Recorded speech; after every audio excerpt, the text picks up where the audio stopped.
Hey guys, this is Chesney Hawks here. You are watching My Hammers 11 with the one and only Russ.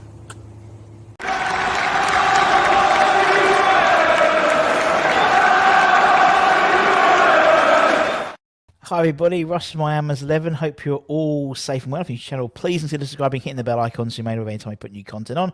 As always, I'd like to thank our lovely channel sponsors, Untuck It.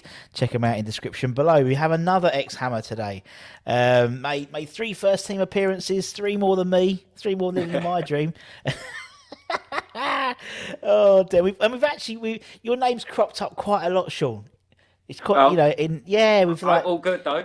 all good. It is all good. It is all good. But a lot of the old pre-season tours and things like that, your name's come up when fans have met people and Sean was you was always in the background, it seemed, and Shaun Byrne. It was always Makes a change. Yeah. How are you? How are you, Sean? Yeah, I'm really well. Obviously, like everyone else, the way things are going, just getting on with stuff and all that. Working, there's family life. That's it now. That's what my exactly. life is now. It is, isn't it? Although there seems to be more light at the end of the tunnel. Do you know what I mean? Now, at least there seems to be like. Yeah, to be fair, it ain't been too bad for me. I mean, with the first lockdown, it was quite nice actually. Because I had about 7-8 weeks off. Yeah. And obviously, my boy was off as well, so I got to spend a lot of time with him. So, and the weather was lovely, wasn't it? At the time we got the first lockdown was piss easy. Yeah, it was easy. But now it's sort of like draining on a bit now. But hopefully, what's coming up Monday, pubs open. Ain't too bad. I'm not even. Get out and do a bit. I'm not even a pub man. I'm not even a pub man. But something really excites me about this Monday. It's funny. I was driving around. I haven't seen my old man for about a year, really. So we went to see him today, and I was driving through. He lives in Cheshunt, so I was driving through. I live in Hornchurch, so through like Epping and stuff like that, and you see all the pubs. They've all got massive marquees out the back of them now, because it's outdoor, isn't it? So it's technically outdoor, and it's exciting. It's exciting, and it's the next step in it. It is. It's been a bit bad, well, obviously, with everything that's going, because they spent all the money doing them up, and then they've got them again. Like, a lot of pubs around my way, because obviously like the locals, they've just closed, they've gone bust now. They've all gone, so it's pretty sad, really.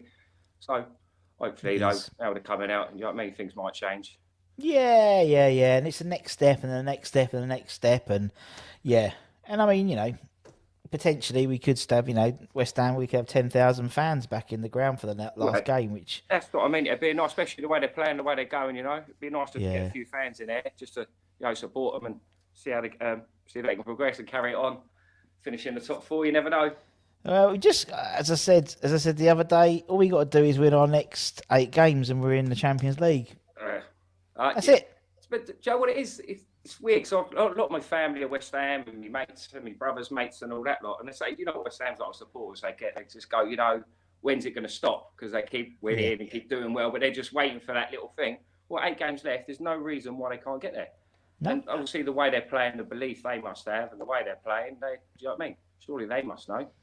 Definitely, it's true. I mean, but it is, as you know, a lot of your friends are West Ham fans, and we're used to that speed bump. That dead end, just because it's happened for we haven't won nothing in 40 years. You know what I mean? So it's I know what you mean though. It's why not? Why can't we do it, man? Exactly that. Yeah, it'd be good to watch and see out the rest of the season, just to see how it goes. So it's quite exciting to be a West Ham supporter at the moment. It's a really exciting time. It is really like exciting. You say, it'd be nice to get a few fans in for the last few games if you can, just for the boys and that. Do you know what I mean? I think that it's one of those things where I think with not having any fans in the stadium at the start of the season, it helped the team, no doubt, because we started slowly and there was a lot of hostility. We'd sold Diangana and all that. We haven't bought anyone and yada. But I think now, particularly in the last few games, so obviously the Arsenal game the other day where we 3-up and then drew 3-3, we never would have done that with a full capacity crowd. Yeah. Just wouldn't. No, totally. I wouldn't have allowed them. And to be fair, like you say, with West Ham, I think a lot of people have said that as well. What you just said as well, who support them. You know what I mean? So and the great thing is, by the time people go back into the stadium, whether it's 10,000 against Southampton or next season with a full, hopefully a full ground, all the hostility towards the team is gone. So it's like it's going to be a different. And I think people, I'm a great believer of, you don't know what you've got till it's gone. And I think people have, they haven't, people are going 30, 40 years every game, home and away, and now they haven't for a whole year now. Yeah. And they're itching to get back. And I think people will appreciate, and hopefully the football clubs will appreciate the fans more as well. Yeah. So, because it makes a huge difference. But yeah, no, it's good. It's good. I mean, it's one of those times where you have to enjoy it. I think we're too busy.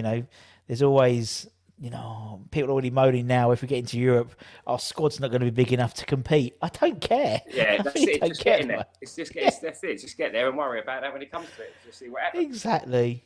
Well, mate, it'll all sort itself out. So for anyone in a sort of relatively young, so to speak, Shaun played for the Hammers. Was it? I think it was 1999 to I think you left in 2004. I think it was, wasn't it? Something like that. Something like that. Yes. To be fair, it was that long ago. It don't seem that long ago, but it was. Yeah, I think it was. Yeah, I think it was that long ago. Do you remember signing for West Ham? Yeah, to be fair, like a lot of people asked the same question. Mine was sort of a bit by chance. Because I remember my brother Paul, he used to play football. He's about 3 years older than me. And he got scouted by West Ham. And the training, where they went, training was up in Waltham Abbey. Yeah. Just at a leisure centre up there. Because I was only eight at the time, myself. And obviously I, being a supporter, my dad's a West Ham supporter and everything. So I just used to go, like you do with your older brothers, and watch them. And they were short one day. And I got called down to join in. And ever since then, after the first, he said, come back next week. And that was me. So I was there since I was about 8 years of age. Mental. And I was there.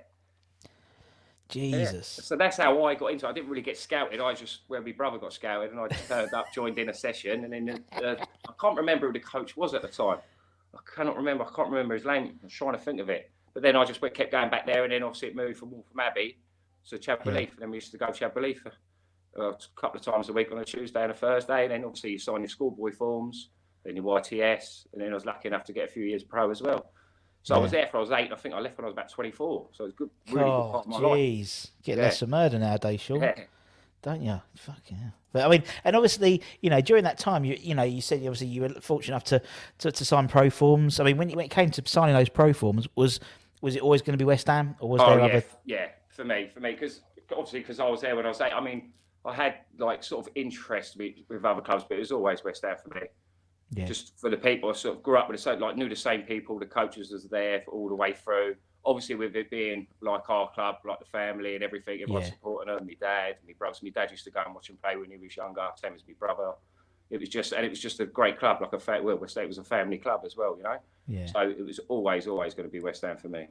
Yeah, and it's a great time to sign pros as well, because obviously, you'd had the youth team had just won the FA Youth Cup won it that season really properly, and Harry was great, in terms of bringing youth players in. There was obviously you had Rios and people like that. For a young kid signing pros, it must have been a really cool. I know there's you could have gone. People could have gone to Chelsea and stuff and sit in the academies and stay there, but actually you could see that there was a progression potentially there for you as well. Yeah, that's it. And obviously, like you say, with Harry, and like you sort of knew with like Rio was just coming through, and obviously you had Frank, then you had the other players like Lee Hodges, Manny, and all them lot there. So you knew if you was doing well, and there wouldn't be an age factor if you was good enough and doing well, Harry would give you a chance. But I didn't see it like that, because you could have other bigger teams. But West Ham, ever since we were playing under 14s to the youth team, we still had the best youth team out of everyone, I personally think, than any other team in the like Premier League or the league that was there at our age, to be honest. So it was literally the best club to be at for a youngster. That's why it attracted all the youngsters. Yeah, the likes of the folk came for us from Charlton, like Leon Britton from Arsenal. That's why they wanted to come to West Ham, because we did have one of in my 2 years as a youth team player, I can't remember a better youth team than ours.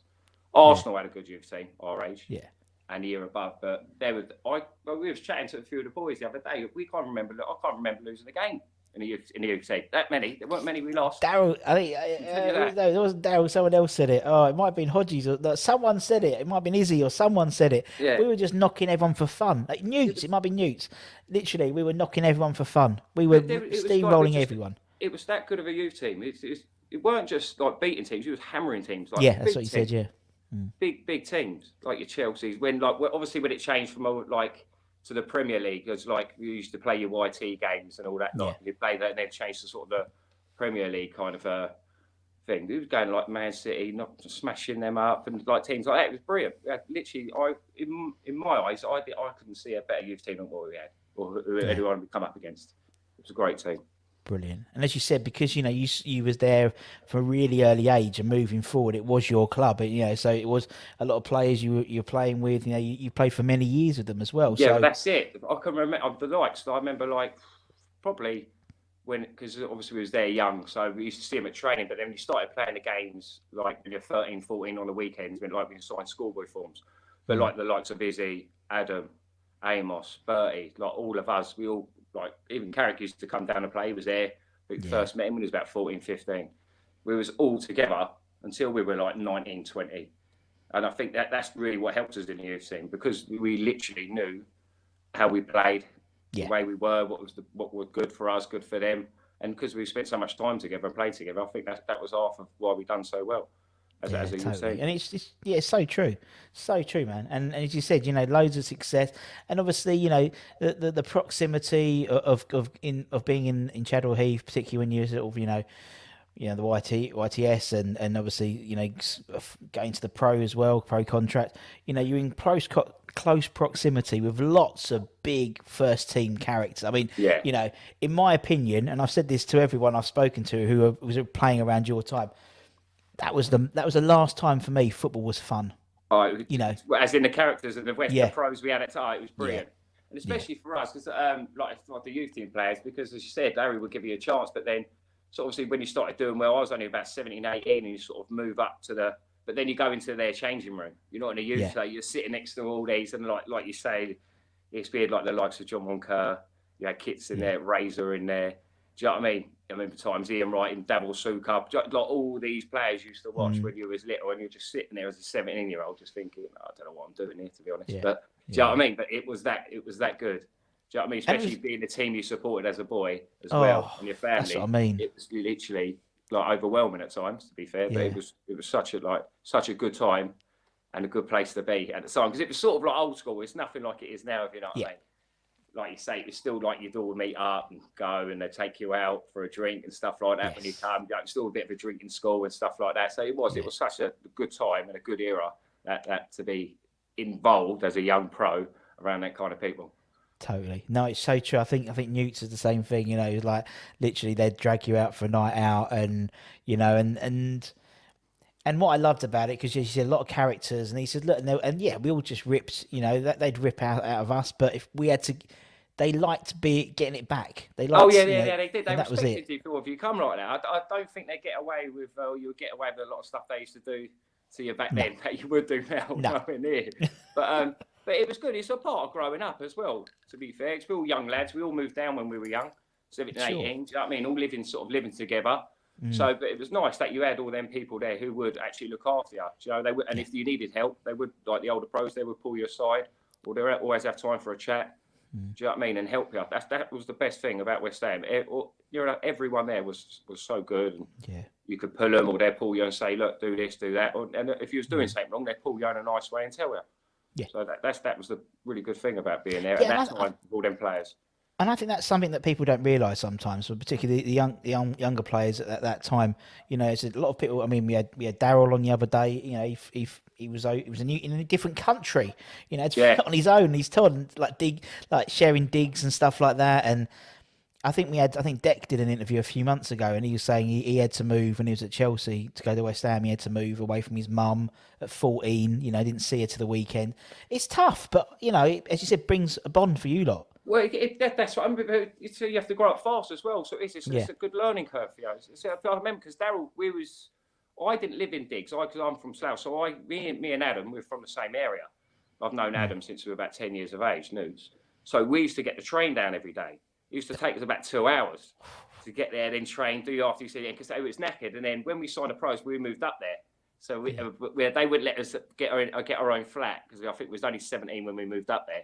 So they put us in the Digs. But I think Daryl just came in at that time. So he was 15. Like some Richie Garcia come all the way from Australia. He was only 15 when he turned up. And so he's come all the way from Perth, and he was living in digs somewhere with no one. At least when we went down, there was about 8 or 9 of us in the same digs in Romford, and we was all sort of a bit older. But for the likes of Daryl and Rich, who were only 15 when they come over, it must have been really hard for them. But that again, it was good having them people there, like I said earlier, and the old pros, because they would take the time out and look after you and show you around.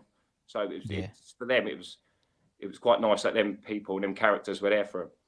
Yeah, no, I totally understand it, man. Yeah, we've got Richie on soon, actually. Is he coming on? Is he? Yeah, a couple of weeks' time. Oh, fair play. Yeah, it was funny. I spoke. He was like, "Oh, we're quite busy at the moment in fixtures, but not like busy like you're used to it. Yeah. You know, we have like 2 fixtures a week. Not like you're going. You know, so yeah, he's going to come in 2 weeks' time, so that'd be good. So it'd be interesting to talk to him as well about that, because obviously we had Daryl on the other day and he flew, but obviously he's other side of the world. You know, to 15, as you said. Absolutely crazy. And you know, and as we said, you know, you got a chance. You know, you ended up not just like, you know, playing in the. You played 2 games in the Premier League, man. You know, it's like that's. Yeah, it's. I mean, when you think of that, like, you don't appreciate as much, you know, because people, you know, like, you speak to some people, they're like, oh, well, what happened and all this. Like, it's not that easy to try and. It's not that easy to play in the Prem and stuff like that. But there's so many good players there.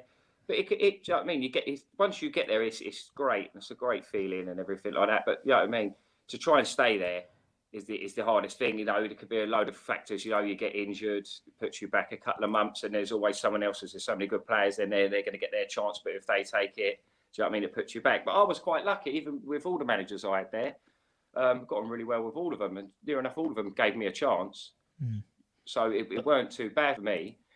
But it was just little, like, never had major injuries. But it was always with me where you sort of get there, then you take a little knock and it'll put you back, and then you get there again and put you back, and then sort of then you wouldn't get a look in for 6-7 months. You'd still be there training with them, but you wouldn't travel or you wouldn't get on the bench or nothing like that.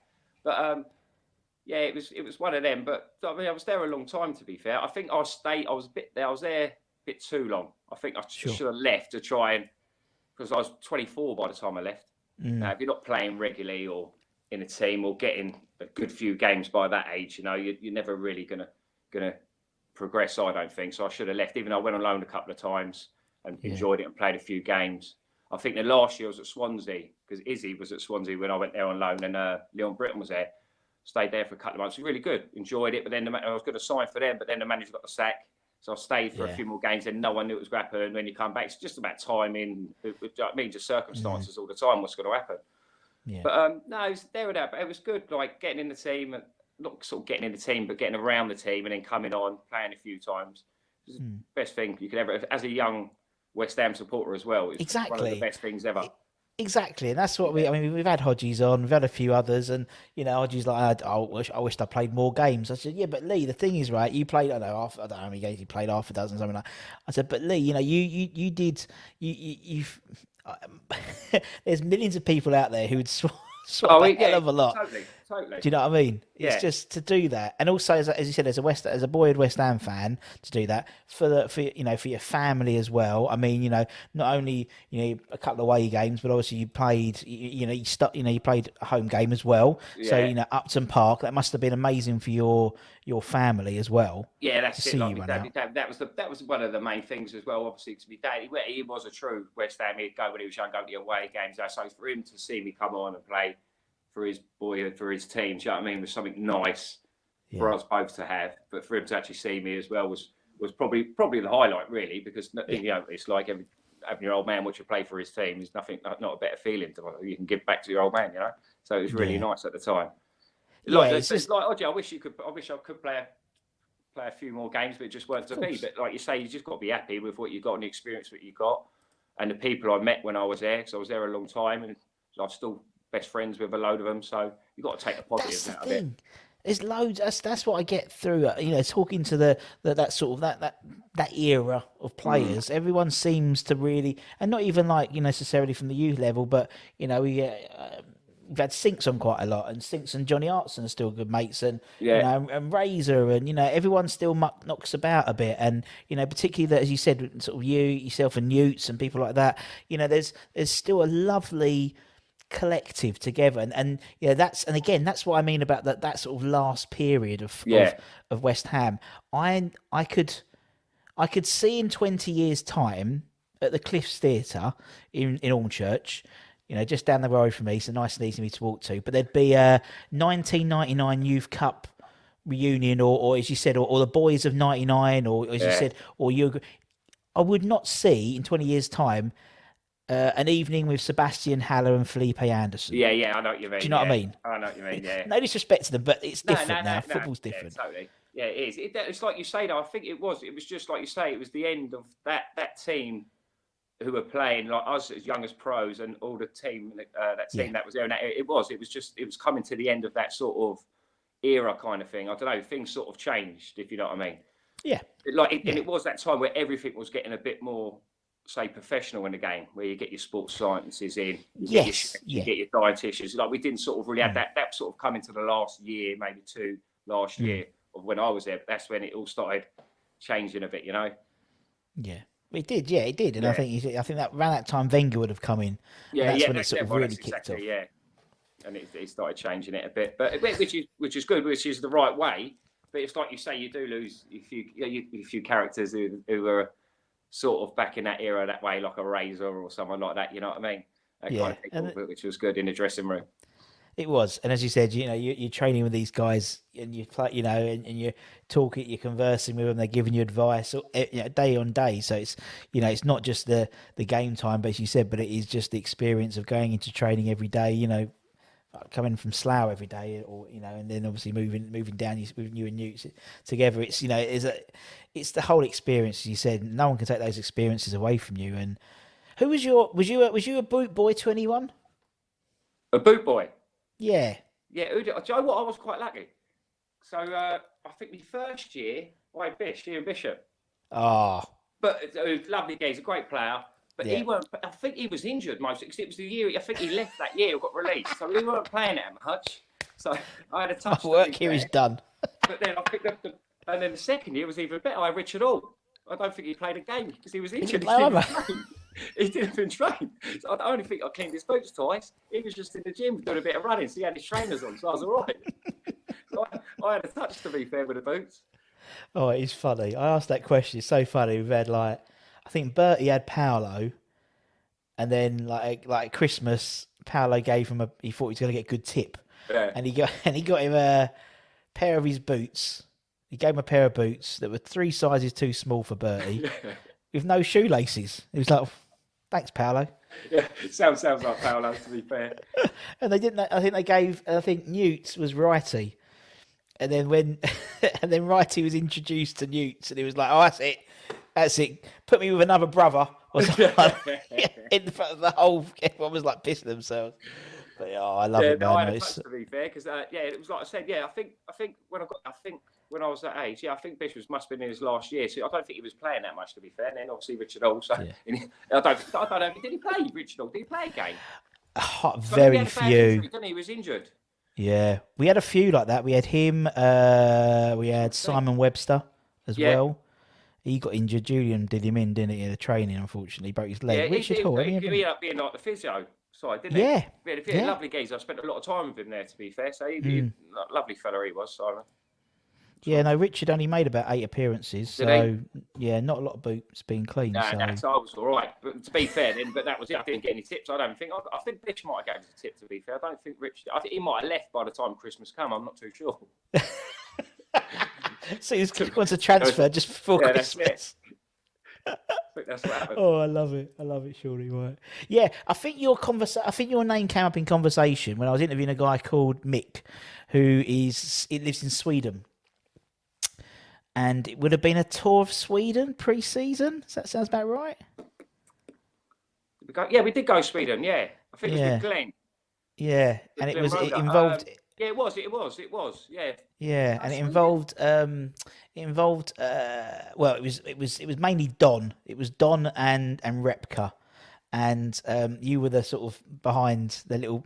And apparently, it was something about Repka and Mick collects. He has almost like 800 match worn shirts of West Ham. Incredible collection. And he tried to get, and he lives in Sweden, so he tried to get Thomas to sign a shirt. It was a Czech Republic shirt, and it was a number 5 shirt. And he was like, "No, Repka number 2. It's not my shirt." And he went, "It is your shirt, Thomas. It is your shirt." And I think he spoke to Dom, and he said, and he gave Don the picture. And I think you and Don at breakfast put it like where he sits for breakfast, and apparently he just went in, and then he went into a rage and never came down. Do you know what? It's the most loveliest geezer in the world, but you just couldn't work him out. No, Thomas, it was just like that. It's loveliest fellow in the world, but you wouldn't get much out of him. You wouldn't get much out of him. You're like talking wise and all that lot. But again, lovely man and all that lot. But no, he was like that. You never knew of him if he was winding you up. Because he was always straight-faced and the way he was, or he was being serious. Oh, brilliant. Yeah. But the thing is, if he is being serious, you're going to wind him up even more, aren't you? So that's what we used to see everyone used to do with him, just to try and get a reaction out of it. Yeah, or someone, when they used to get the guys cleaning, someone else mentioned it when they were at Chadwell Heath watching and a training session, and they had the car cleaners in, and one of them reversed Thomas's car. He's had like a Ferrari or something. Or Lamborghini. Yeah, no, he did, straight into the change room, I remember. He did, brand new Ferrari. They rolled him back. It was lovely, it was, blue it was, I remember it. I don't think he reversed it. I think he put it in to drive instead of reverse or something, and he went forward and he smashed it straight into the changing room. He was serious then when that happened. Yeah, that's what they said. The poor kid doing the car washing was. Oh, mate, can you imagine? I just remember. I sort of remember it. I remember it, and I just remember the kid's face, and I remember he would have killed him, Thomas. I think people were holding him back, to be honest with you. That was how you get your car cleaned and smashes into the changing room. Oh, brilliant. I love him. Even when cause we're trying to get him on, but he doesn't speak a lot of English at the moment. Yeah, is what he claims. But even when he messages me, it still scares me. Yeah. And it's just a message. You know, he's in the Czech Republic. He's not going to get me. Yeah. But I just think he's almost like typing it really aggressively. Yeah. Nah, I spent quite a bit of time with him, actually. It was all right. I didn't mind him as a fella. He was a nice fella, to be honest with you. Yeah, he's a top good player, great player as well. Good player. Because I remember when he came, where's his debut got sent off, didn't he? Yeah, I think he got sent off. And then he got sent off first three. The game after as well. Yeah. Because when we got sent off, you could play a week later, and then your red card wouldn't come into the other week, would it? But then he got sent off again in 2 games, didn't he? Typical West Ham player, isn't he? Yeah. And then what was the other game? Really trying to beat a fan up on one of the games. There was something, I think, where he shouted at the fan and attack the fan and said something. We wouldn't want to mess with him. I know that. No, but then obviously the last game of the last game he played at West Ham, when everyone knew he was going, they all singing "Super Tomas Repka." Yeah. I don't think anyone sung to him, from the fans, and so he was bawling his eyes out and stuff. He was a good player, but it was just like you say, you never know how he would react or try. He was nice enough fella in that, but trying to interact with him because he was so stone faced all the time, you never know. But it's the way he played, like even in training, and just kick you up in the air all the time. Yeah, that's what it was like. But that's it, He trained the way he played, didn't he? Yeah, so fair play to him. Right, okay, we're gonna do your Hammers 11. So basically, what we do is everyone we get on the channel, apart from Harry actually and Bish, because Harry started talking about Bobby Ferguson in the 60s. then he had a meeting. He had a meeting at 6, a business meeting, so obviously couldn't do it. And the racing was probably on. Exactly, the racing was probably on, or something like that, or Bish because he didn't want to offend anyone. But Bish, he's just not such a nice bloke, isn't he? Everyone else has done 11. So the idea is you put 11 together of the players that you trained and played with. Obviously not the people you played with, but trained or played with, because and you can put whoever you want, but it's just a bit of a giggle. That's what it is, no worries.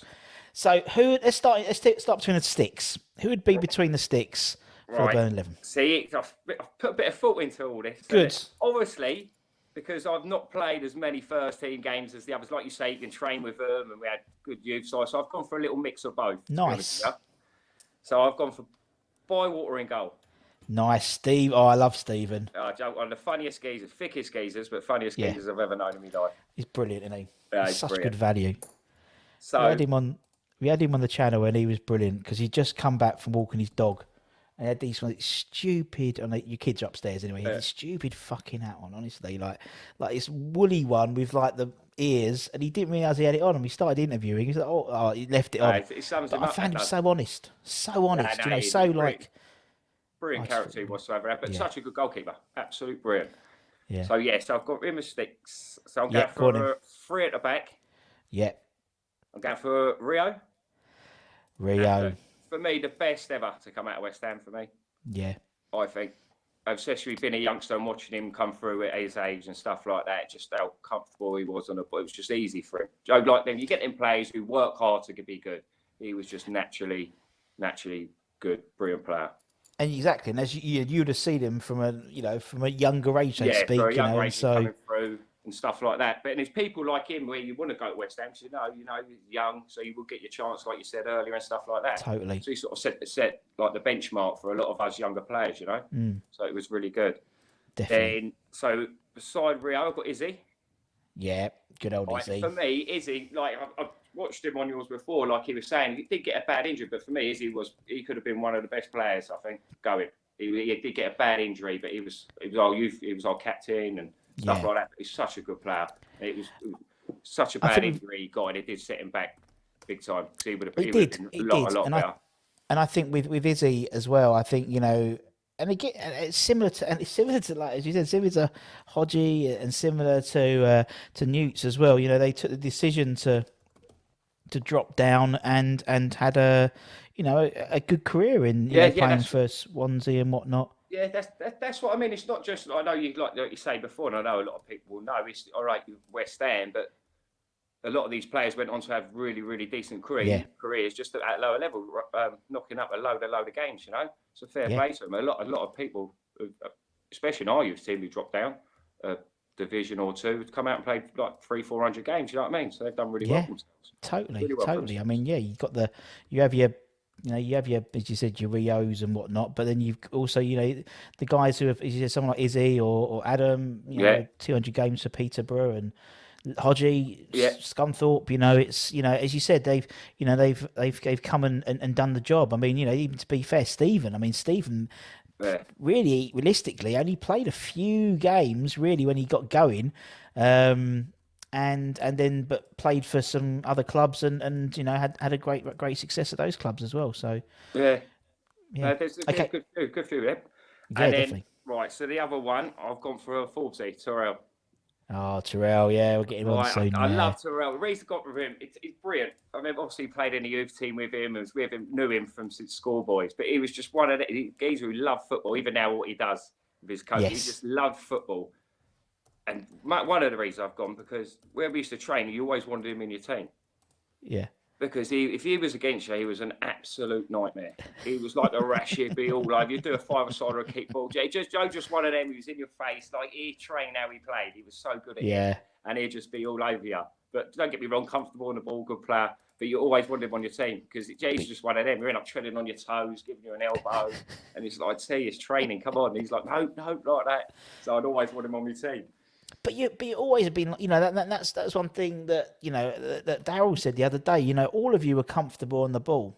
I said whether it was Terrell, as a centre back, or Izzy, or Rio. You've picked three guys who could all play at centre back, and to be honest, Rio, played a few games in midfield. I think he played right wing back once. Yeah, that's what I mean. That was so good about him. He could do that. That's like with Rio for me. So when he played, you could just see how calm he was on the ball. He'd bring it out, and just how comfortable he was. And you very rarely used to get that from centre backs. You know what I mean? When he did play at the back, so that's what I just loved about Rio. To be fair, but that's me back three. Nice. So I'm going for the wing backs. Go on in. Right. So this was out of all the positions, the right wing back was the hardest one. So name a few. Obviously, you could have Trev. Yeah. And remember Sebastian Schemmel? Do you know what? He was in mine. He was in my team. He was. Yeah. Great player. Do you know where Seb is now? I ain't got a clue. Yeah. He lives. I'm trying to track him down. Sorry. I try to track him down. He lives he's in Luxembourg. He owns a bar restaurant called Upton Park. Does he? Yeah. Oh, fair play, mate. Love it. But the person I have gone for, obviously, so I've known him from day dot, is Adam Newton. Yeah. That's say he didn't put it in. I'll get a text from him. He'll probably texting me after he watches it. Saying what? Everyone does. It's so funny. I find it really, really funny. But yeah, Newts. You got to put Newts in. Yeah. And then obviously I'm going to throw myself in then because I played with him at left wing back. Exactly. You've got to put yourself in, Sean.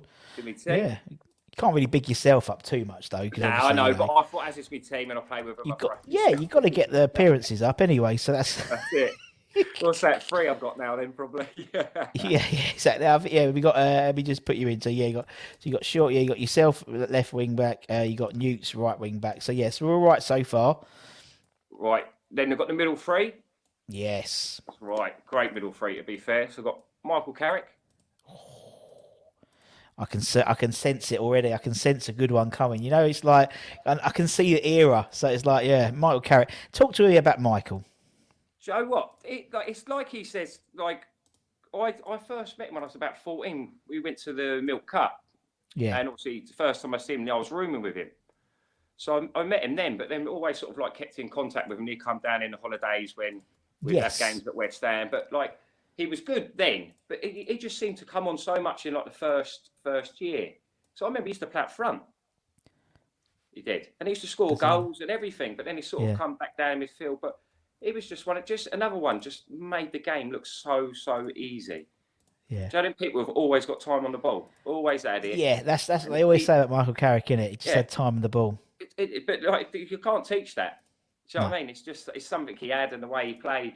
Do you know what I mean? To be fair, I think he's probably underrated, if you know what I mean, by a lot of people for what he's done and the way he plays and that. But he was brilliant then. And to be fair, because it was obviously you had Coley, so it's like Mike says, he sort of came under the radar a bit because everything was sort of about Joe at the time. So he didn't have all the pressure on him as much as Coley did, you know. So which was probably helped him a bit as well coming in. But no, for me, such a good player. I mean, you don't stay at Man U for that long and win what you win. No. You know what I mean? If you're not that good of a player, do you know what I mean? Not at all. And I think with Carrick as well, he's one of those players, and you know, you look at the 3 clubs he played for, realistically, you know, in terms of a longevity. So obviously West Ham left, never really replaced him. Spurs never really replaced him. Man United never really replaced him. Again, he's one of these players, you don't know what you've got to. It's gone. It's a bit like Declan Rice now, right? People are going, everyone's like, apart from West Ham, people are going, oh, well, Declan Rice is all right. No, literally, he's the glue which holds the team together. You know what I mean?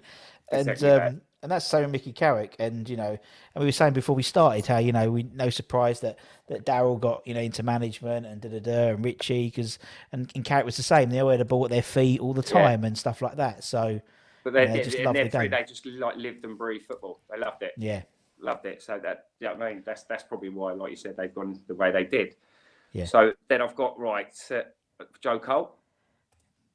Yeah. Unbelievable, Coley. Well, I remember it was weird because when we first you always heard of Joe before I see him play, obviously, because when we used to play, he was like a year younger, but he was at Lillishore, so you wouldn't see him as much when we'd play on the weekend. But he'd come and he'd clear all his sight. But I remember the first time just watching him when we played in the game with him, he just walking around laughing. Things he used to do to players, it was not being like bad on the other players, but you just what's he doing?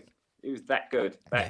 And to do what he done, and from such a young age, the pressure, he was in the papers and everything, and the people were writing about him. Yeah. And at such a young age, to do what he done and the way he done it, fair play to him. Because a lot of people wouldn't be able to cope with what he coped with, Joe, growing up. Yeah, I don't think people would be able to. Fair play to him. I mean, he was the first.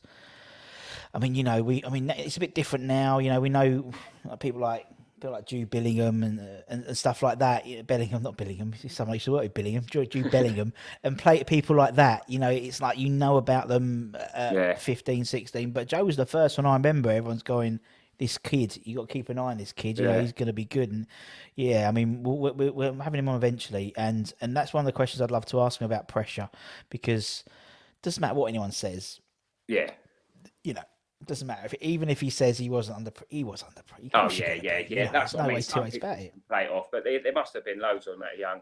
I mean, don't get me wrong. Some people thrive in it, but you must still feel it. Do you know what I mean? Yeah. But it's the same again. You hear, and then to actually produce and do what he done. When people are talking, because you hear so many times of people that age, 14, 15, this boy's going to be this boy, and then they don't get nowhere. So to do what he done, that's off to him. It's a great player. Yeah. Great. So we've got Coley, Carrick. And then obviously Frank Lampard. Yeah, got to beat Frank in. Just unbelievable player. I'm sure people have spoke to him before, like his work ethic and everything, the way he trained. Yeah. Like to get as good as he got because he put everything into it. Do you know what I mean? Deserves everything he got. Great player. And a Yeah, great fella as well, to be fair. Nice fella. We always chat to him. Do you know what I mean? And stuff like that, give you advice. So for me, he's definitely got to be in there. Yeah, and as you said, yeah, he just, and I mean, as you said, your family's fans and stuff. There was always that, still is really about Fat Frank. Yeah. Me calling Fat Frank, I'm about 20 stone. I'm not, it's always ironic, but yeah, he's, as you said, people we've had a lot of the ex-Hammers, a lot of ex-proposed like yourself. They're all saying, he would be out for hours after. Be the first one in and then the first one out. In terms of days off and stuff like. It was probably where, like you say, like Fat Frank, and it's probably the West Ham supporters who made him the player he was. Because that's what I think. Yeah, and with his dad being, he had something to prove, so that's why he done it. You always see him out shooting balls hours after practicing, like running spikes on and doing like drills and stuff like that to try and get sharp. So fair play to him. Yeah. Sounds good, right? Isn't that the 2010 midfield for the World Cup? I think it could be. Tony Carr did his at Hammers 11, and it was like he did it as the academy, and apart from Stephen, bless him, who was in, everyone else was in that 2010 World Cup squad. Mental, like JT and stuff as well. Yeah. Oh, I let him have John Terry. It's the only time he's appeared in a West Ham Miami's 11. That's what I mean. When we was young, I remember JT being at West Ham. We were there as kids. Konchesky was there when we were like kids. J. Lloyd Samuel was there. Bobby Zamora when we were kids before. Like even back then, loads of players. Yeah. He left and came back. A lot of them left and came back, didn't it? It's quite funny. Yeah. A bit like a boomerang club. And Joe did the same thing. Yeah. So yeah. Right. Okay. Up front then. Who are we having up front? See. Oh, here we go.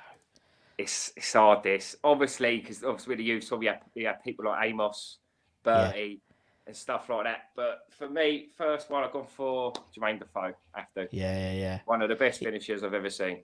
That is literally, it's almost like that. It's almost that should be his name. That should be his name. Everyone says Jermaine Defoe, the best striker they've seen. He was unbelievable. It was weird, even like when he used to mark the player, because he was only small, but he was one of the strongest players ever. Like his body and everything, you couldn't get anywhere near him. But he was just so sharp, and he was always one of them. You give him a chance and he score. Yeah. Very rarely miss, and always grab your goals. So I've put him in, and still score him. Yeah, well that's it, and he will. Yeah, great player, and he looks after himself. Still looks fit, doesn't he, and sharp. You know what I mean? So he's always took care of himself. So yeah. But for me, even in the youth team, and then obviously when he went on and played. I mean, everywhere he went. I mean, we went on loan to Bournemouth at the start, didn't he? Just bagged a load of goals. Everywhere he went, he just like, especially to be in that position and play for West Ham at that age and score the goals. You know what I mean? Just show he was just that good. He was for me. He was brilliant. Yeah, he was good. All right, Jermaine's there. See this? Obviously, you talk about Paolo and Kits. So I still speak to Kits. Kits is still a good pal of mine. But I'm gonna have to go for my mate Rich Garcia. Oh, because he's coming on, that's why, isn't it? No. Joe, what? Obviously, knew Rich when he came over when he was 15, and he was such a good player. Rich had a good few bad injuries as well. I think he'd done his cruciate a few times. I think two, maybe three times. I'm not too sure. But he picked himself up and done well. And it was nice to see him because obviously he dropped down, went to Colchester. Then when Hull come up, it was nice to see him get back in the Premier League and play a good few games in the Premier League, with Hull. So it was nice to see him where he's gone down and then come back up to see the potential he should have been playing at, Definitely. So, and he's a good power of mine, so I'm going to put him in. There we go. Very, very, very wise, very wise, Sean. And that's the team. Where is it? Where's the team? We bring the team. There it is. There's the team. God, tasty. I'd move Rio. I'd put Rio, put Izzy on the right and back three, and Rio in the middle. But that's tasty, man. That'd do me for a team. That'll do you for a team. Champions League, having a laugh. We'll get there with that one. Great midfield, that. Oh, yeah, and it just shows you, doesn't it? When you, and that's why I love doing these things, because you put teams together and you're thinking that three played together. Yeah. It's like. That's what I'm saying. But even like myself, when you look at them, you think, "Hey, think about I played with him." So you have to sort of tell yourself that sometimes, So it's nice doing it and looking back and seeing some of the players like you try, because a load of players come and go. You know what I mean? Oh, it's hundreds. You try and think of who it is, but I could have put so many more players in. Yeah. You know what I mean? You could done. Three I thought teams. I'd just do it to the people I spent the most time with playing, and then people who actually I thought were obviously something else, like Rios, your Franks, your Coleys, you know what I mean? Definitely. But not a bad team. Brilliant. Cheers, Sean. It's been brilliant chatting to you, mate. Really enjoyed it. Thanks for having us on, mate. I really enjoyed it. Thank you. And obviously, thank you to everyone for watching as well. Whether you're watching it on the podcast or YouTube, whatever, give it a like, give it a share. And from myself and from Sean, myself and from Sean, take care, everyone. Stay safe. Wash those hands. Get those jabs. Come on, you irons, and we'll see you again very, very soon. Take care, everyone. Much love. Bye-bye.